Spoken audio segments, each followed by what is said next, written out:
프리미엄 브랜드 아니겠습니까? 프리미엄 브랜드. 지네시스 커넥티드 서비스 긴급 군안센터로 연결 중입니다. 긴급 군안센터입니다. 도움 필요하십니까? 아유, 죄송합니다. 제가 이 작동을 잘못해가지고. 네, 정말 아닙니다, 죄송합니다. 고객님. 예, 죄송해요. 예. 안녕하세요. 경향신문 김준선 기자입니다. 오늘은 현대차의 프리미엄 브랜드죠. 제네시스. 그 중에서도 가장 막내인 G70을 시승하고 있습니다. 제가 조금 전에 SOS 버튼을 잘못 눌렀습니다. 그런데 즉각적으로 긴급 군안센터로 연결이 돼서 그쪽에서 저한테 콜백을 해주네요. 와, 이런 기능은 제가 정말 처음 해보는데요. 제네시스 G70의 SOS 기능이 제대로 작동하고 있는 걸 갖다가 제가 몸소 체험을 했습니다. 제가 잘못 눌렀음에도 불구하고 너무 친절하게 괜찮다고 말씀해 주셔서 저는 아주 정말 다행스러운 마음으로 끊었는데요. 이 차는 가솔린 엔진이 아니라 디젤 엔진을 사용하는 모델입니다. 2.2리터 R 엔진이 사용되죠. 최고 출력은 202마력입니다. 최대 토크는 45kgm입니다. 그리고 이 차의 타이어는 225, 평평비는 45, 그리고 18인치 타이어가 사용이 됩니다. 제가 지금까지 좀 몰아봤는데요. 굉장히 밸런스가 잘 잡혀 있고, 가솔린 엔진과 비교해서 이제 엔진의 소음이라든지 진동이라든지 이런 것들이 있느냐 없느냐 이런 게 이제 관건이 될 텐데요. 조금 주행을 해봤는데 특별하게 엔진음이 크게 들려오지 않습니다. 현대차가 이제 소음 대책은 잘 세우기로 이제 유명한 회사 아닙니까? 제네시스도 마찬가지인데요. 그리고 진동도 크게 느껴지는 그런 수준은 아닙니다. 그리고 지금 이 엔진 소리가 들어오는데 이 엔진 소리는 액티브 엔진 사운드라 그래서 만든 소리입니다. 그래서 이걸 꺼버릴 수도 있습니다.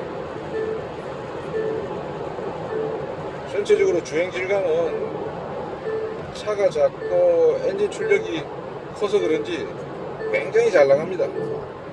가속 페달 거의 가속 페달에 발만 놓았을 뿐인데도 차가 아주 세차게 나가고요. 특히 고속에서의 어떤 100km 안팎의 고속에서도 가속이 굉장히 잘 됩니다. 이 차는 패들 시프트가 지금 붙어 있는데요. 3500rpm에서 지금 4500 가까이지면 4000rpm 정도 되면 자동으로 시프트 업을 해줍니다. 그리고 이 정도 사운드 소리가 납니다. 지금 6단 정도가 들어가고요. 3500rpm이 넘으면 엔진 소리는 이렇게 꽤 커집니다. 근데 이 정도 속도에서 가솔린 엔진은 좀 더 rpm이 올라갈 텐데요. 지금 디젤 엔진은 소리가 좀 저음입니다. 제가 여기 보시면 셋업에 들어가서 차량 그리고 여기 액티브, 자, 액티브 엔진 사운드에 가서 끄기를 해보겠습니다. 끄기를 하면 소리는 굉장히 줄어듭니다. 조금 전까지는 이제 기본으로 했는데도 불구하고 액티브 엔진 사운드가 많이 나와서 엔진 음이 많이 커졌죠. 근데 이런 게 듣기 싫으시다면 이렇게 꺼버리셔도 됩니다. 이렇게 끄시고 차를 운행하시면 되고요. 그러면 굉장히 조용합니다. 지금 스포츠 모드에서도 아주 조용합니다. 반면 이제 또 킥다운을 하면 엔진 RPM이 4000rpm까지 쫙 올라가는데요. 그러면 엔진 소음은 좀 커지고요. 이걸 조금 더 기본까지 해보겠습니다. 기본으로 하면 좀 더 커집니다. 강화 누르시면 더 커집니다. 기본으로 해서 저희들은 주행을 하도록 하겠습니다.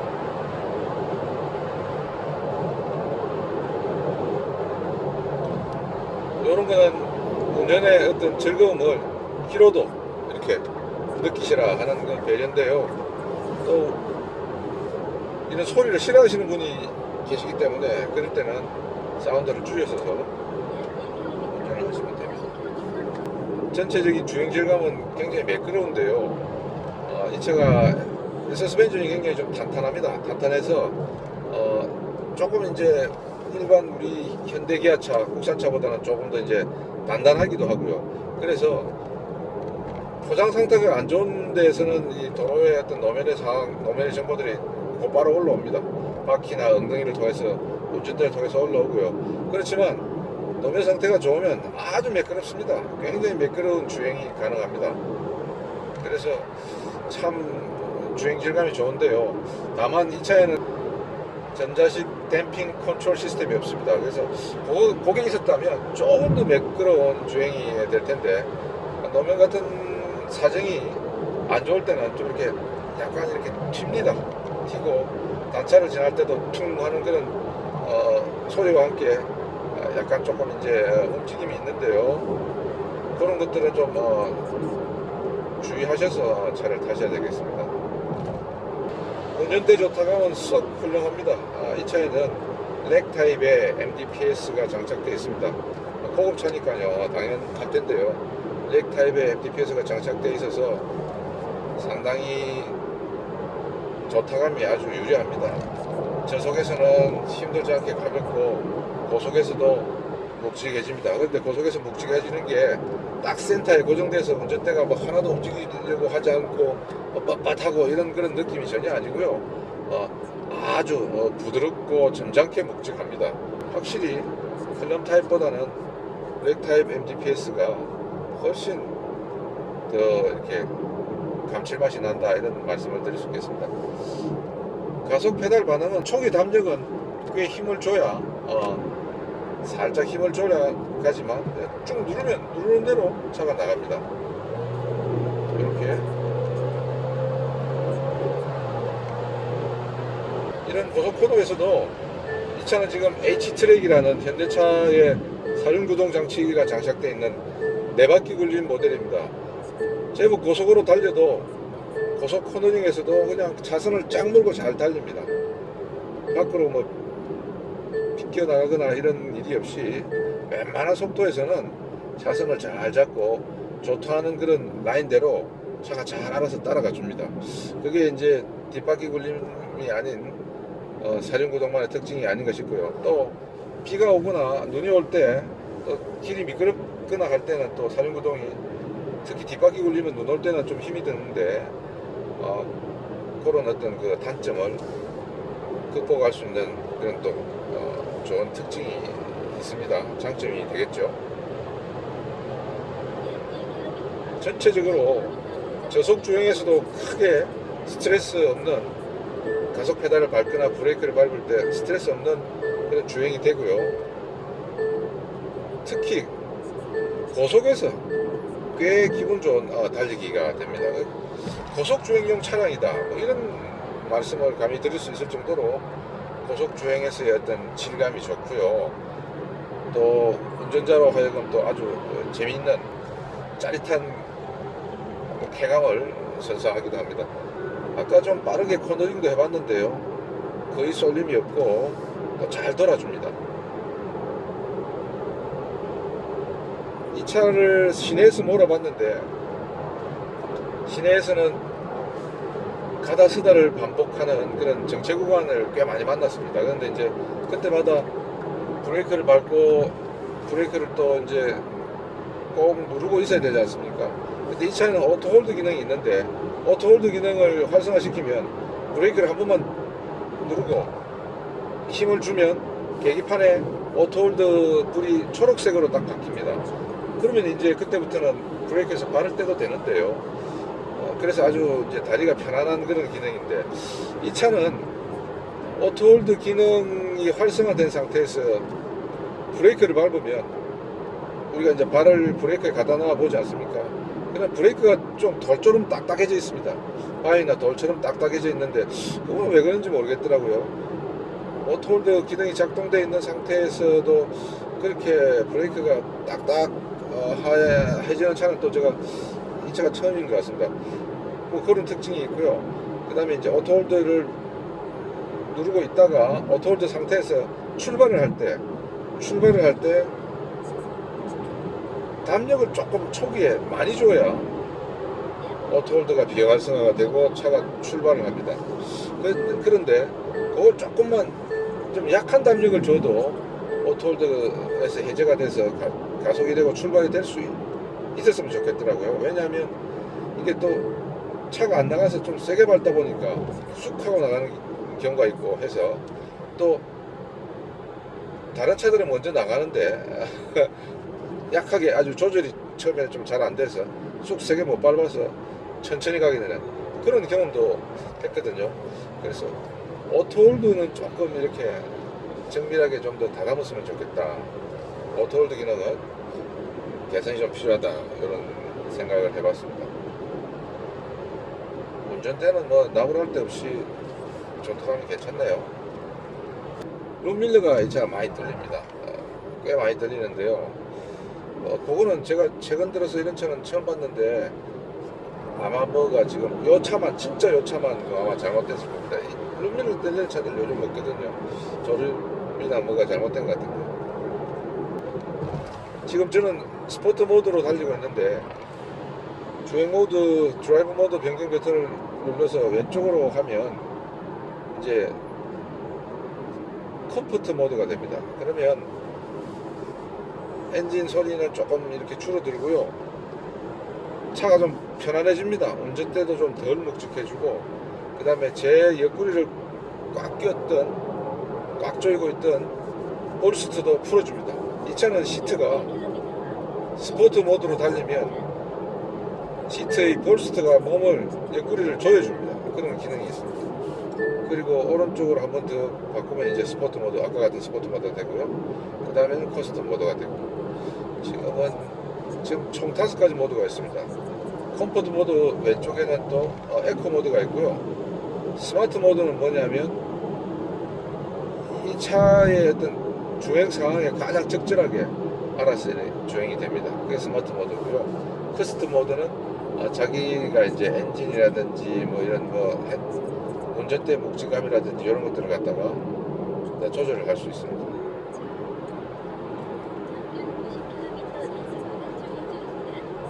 구간 단속이어서 제가 크루즈 컨트롤을 작동시켜 보겠습니다. 여기는 90km 구간에서 90km에 맞추겠습니다.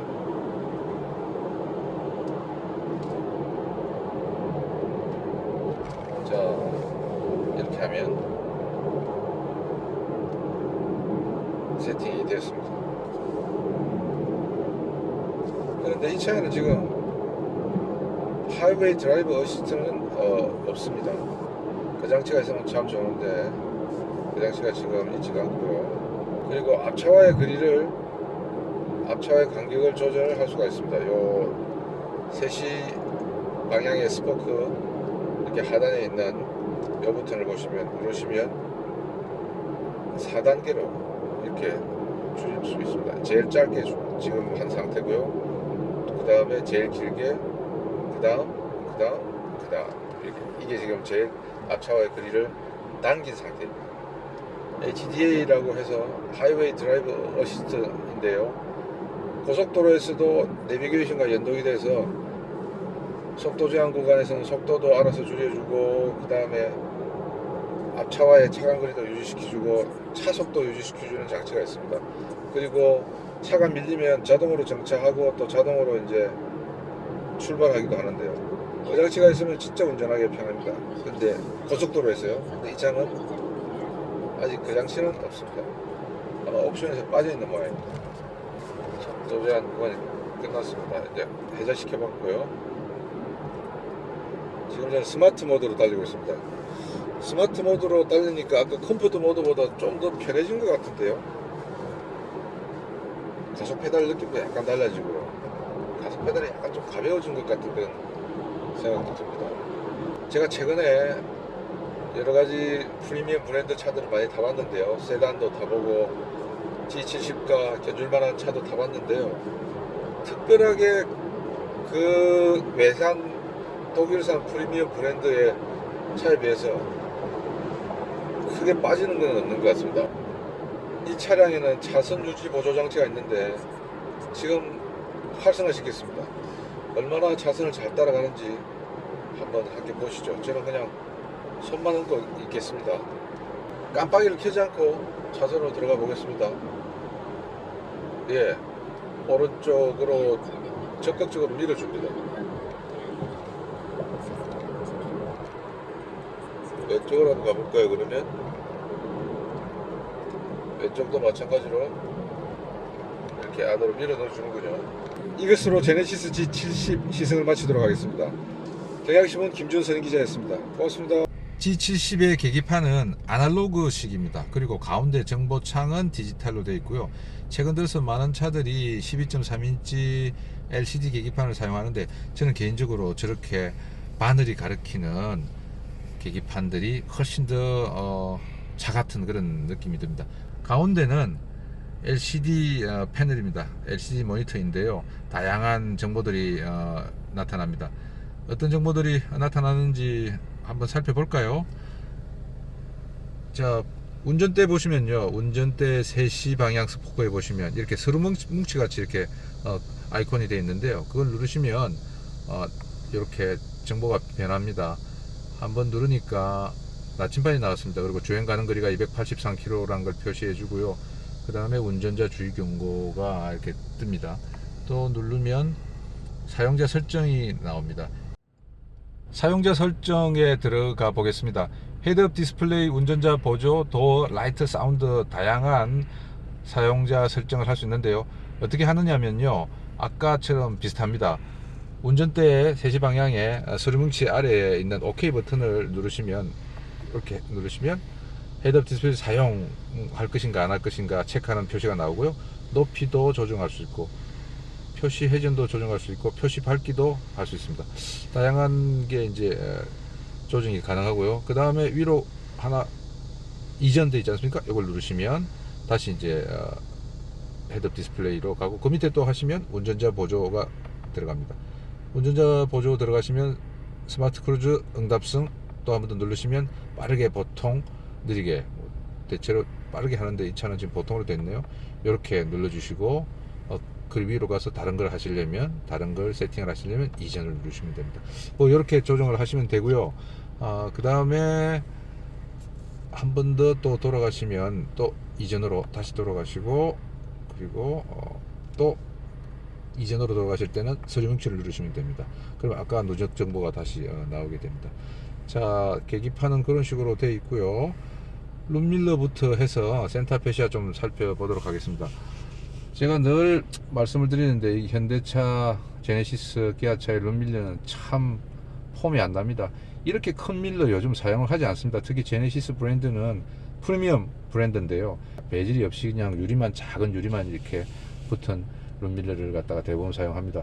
이 룸밀러 디자인은 좀 바꿔주셨으면 하는 바람입니다. 그 아래쪽으로 좀 내려가 보도록 하겠습니다.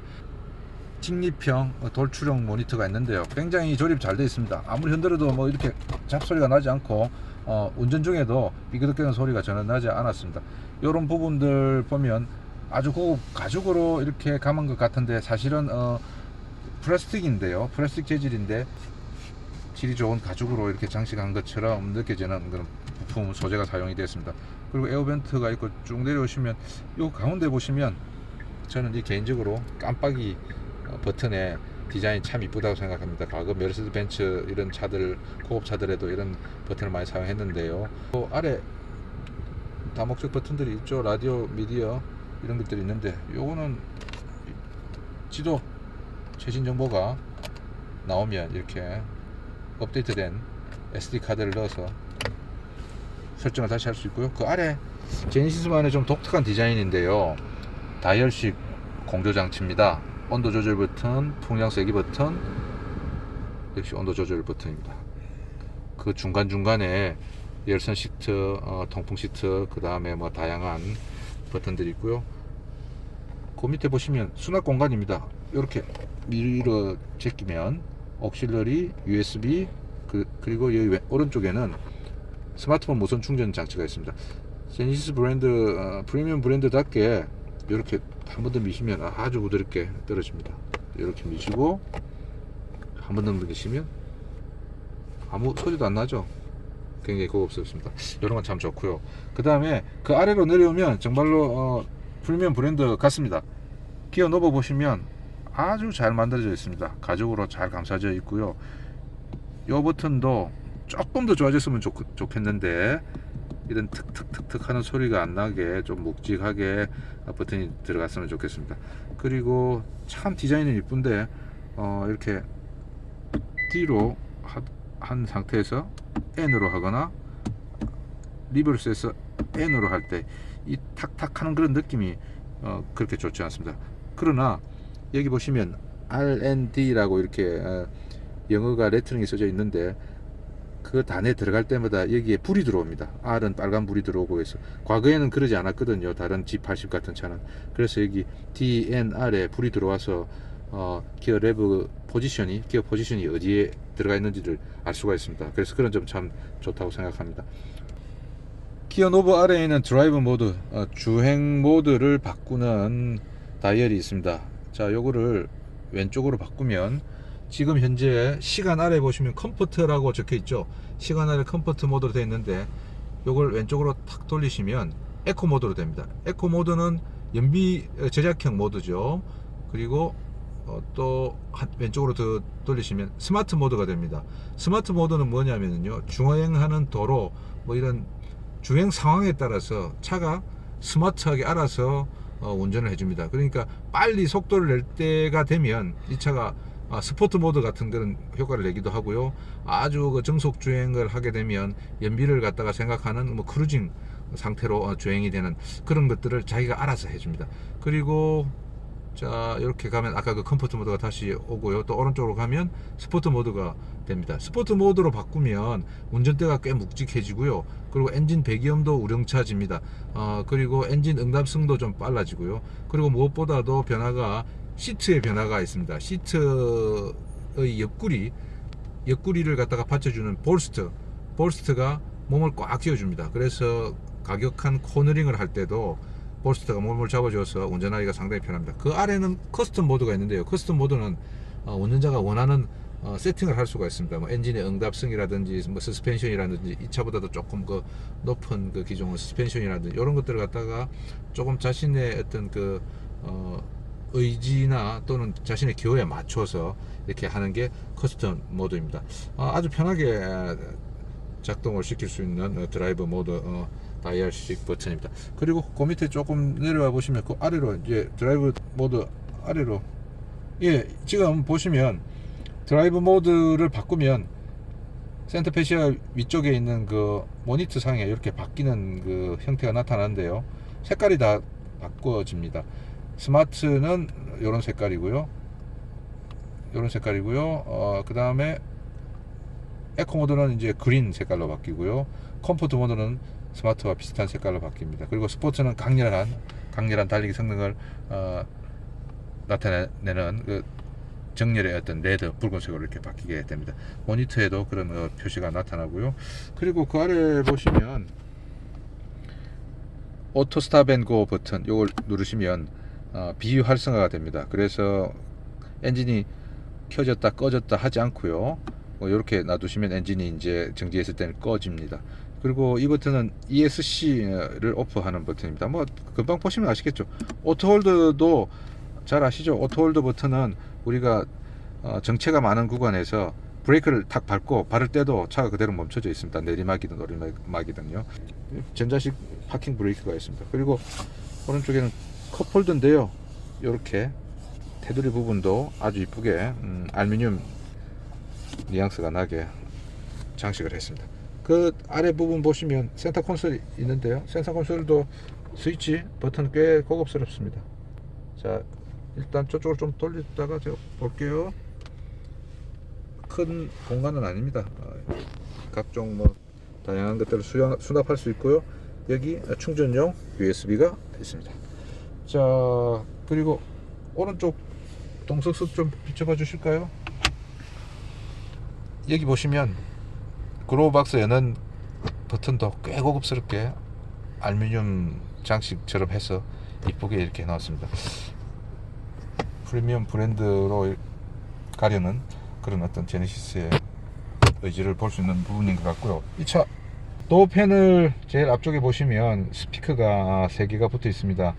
G70은 렉시콘 스테레오 시스템 사용하는데요, 트위트, 미드레인지, 우퍼 이렇게 3웨이로 아주 좋은 소리가 나옵니다. 제가 클래식 음악을 좋아해서 운전 중에도 FM 방송을 통해 들었는데 굉장히 저음이 탄탄하고요. 중음과 고음, 저음이 아주 밸런스가 잘 이루어져 있습니다. 유수의 어떤 그 유명 브랜드, 프리미엄 브랜드 차량의 오디오보다도 훨씬 아까 말씀드린 대로 밸런스가 더 잘 잡혀 있다, 이런 말씀을 드릴 수 있겠습니다. 그리고 또 패널 안쪽에 보시면 이렇게 퀼팅을 해서 좀 더 고급스러움을 배가시켰는데요. 이게 조금 지나서 그런지 이런 부분들이 조금씩 들어갑니다. 예. 그래서 그런 것들은 조금 다시 좀 재정비를 해야 되지 않나 하는 생각이 듭니다. 좀 고급스럽게 늘 우아하게 볼록하게 있어야 되는데 그런 거는 좀 아닌 것 같고요. 손으로 만져보면 느낌이 부드럽거나 벨벳 같거나 고급스러운 느낌은 아니고 자꾸 버팅기거나 이런 비닐 같은 그런 느낌이 듭니다. 그래서 이런 느낌도 좀 더 개선을 하면 좋겠다, 이런 생각이 들었습니다. 그리고 이 천장 좀 비춰봐 주시겠습니까?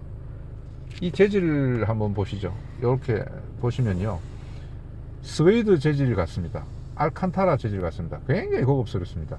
요거는 이 헤드라이너 재질은 외국의 어떤 고급차에 비해도 정말 아주 고품질의 제품인 것 같습니다. 그래서 헤드라이너를 보는 순간 G72 프리미엄 브랜드가 맞구나, 프리미엄 브랜드를 강하게 지향하고 있구나 하는 걸 느끼실 수 있습니다. 자, 뒷좌석으로 가보실까요? 자, 뒷좌석에 앉았는데요, 사실 G70은 4명이 타면 되는 차입니다.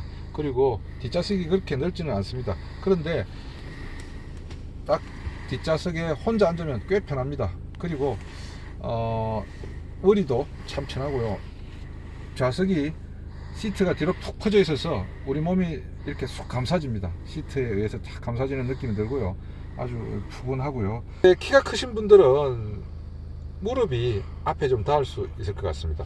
제 무릎 앞으로 주먹이 2개 정도밖에 들어가지 않습니다. 그래서 앞 시트를 무릎 쪽은 좀 이렇게 파놨는데요. 그럼에도 불구하고 키가 크신 분은 무릎이 닿을 것 같고요.